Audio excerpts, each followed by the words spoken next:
So I wanted to talk a little bit, something that a lot of people ignore, cell phone safety. These things are radioactive. They send out radioactive frequencies and receive frequencies, and they're all good. They have their uses, they have their advantages, but you just need to know how to protect yourself. And all of them come with instruction manuals that have several pages of safety. But I'm going to give you some pointers that I've picked up. Now, it's not really good. A lot of people, they'll have their cell phone right up to their head, and they'll just be talking on it for hours.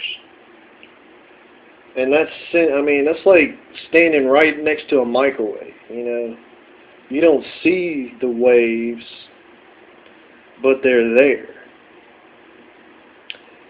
And that's why when I use my cell phone, I try to use it sparingly. And if I do have to make a call, I do try to use, the speakerphone. A lot of these phones have speakerphones. Sometimes you can't avoid it. Maybe you don't want everybody to hear your conversation. Get you one of those earpieces that doesn't have, not the Bluetooth, because that still sends signals.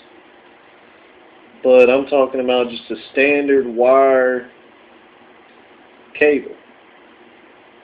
Or people can purchase block socks, which take away a lot of the radioactive frequencies.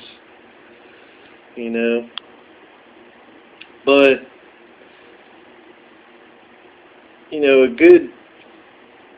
if you're not one of these people that has to have your phone all the time, what I would suggest is just cut your phone off. Leave your phone off.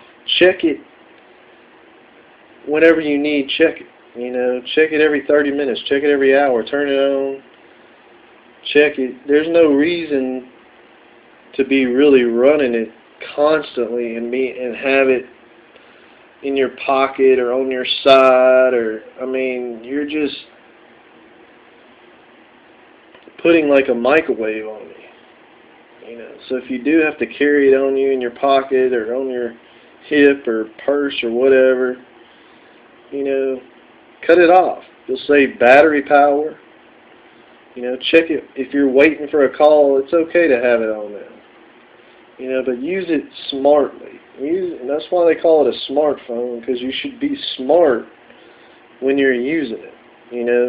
When you're sitting here playing games and making videos with it, you don't have to be running, put it on airplane mode, which I think is a great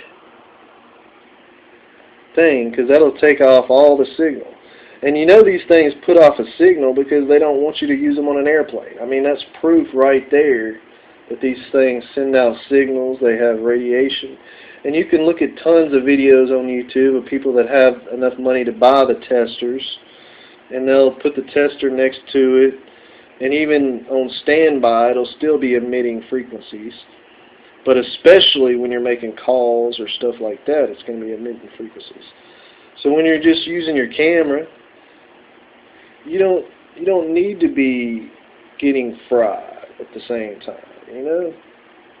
When you're just playing a game, Angry Birds or whatever you want to play, you don't need to be frying yourself. Turn it on airplane mode. Then 30 minutes, check your phone for a phone call or a text or email or something. Check your phone every hour, every couple hours. It doesn't matter. People can leave a message. And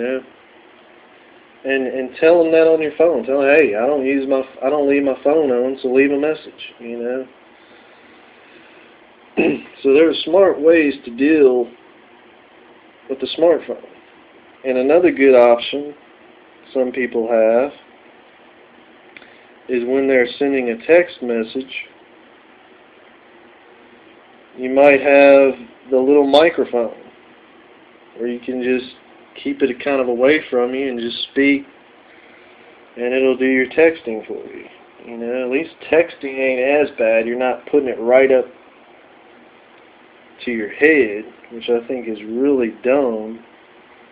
You know, you see people all the time just walking around with their phone attached to their head, and just look at these people that are coming up with brain tumors and cancers. People think this is a joke, but this is real. You know, this stuff is really real. That's why, like I said, why do you think they have an airplane mode? And do some research on this stuff. You know, people that are giving their little kids these things and letting them, I mean, that's really harmful to little kids. So just be smart about when you're using your phone, how you're using it.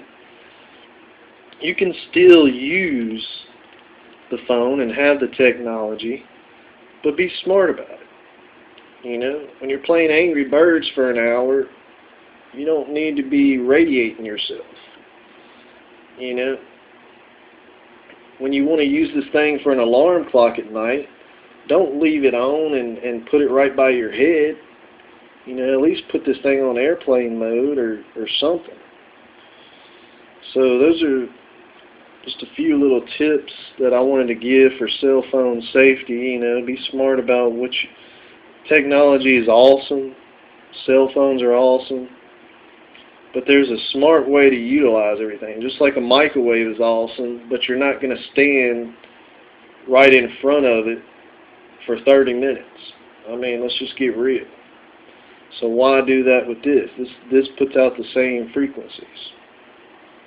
You know, and the same thing with your wireless devices. All of the iPads, iPhones, you know, even laptops when they're going through Wi-Fi. That's why it's best to still use cables as much as you can, because a lot of this wireless technology will get to you.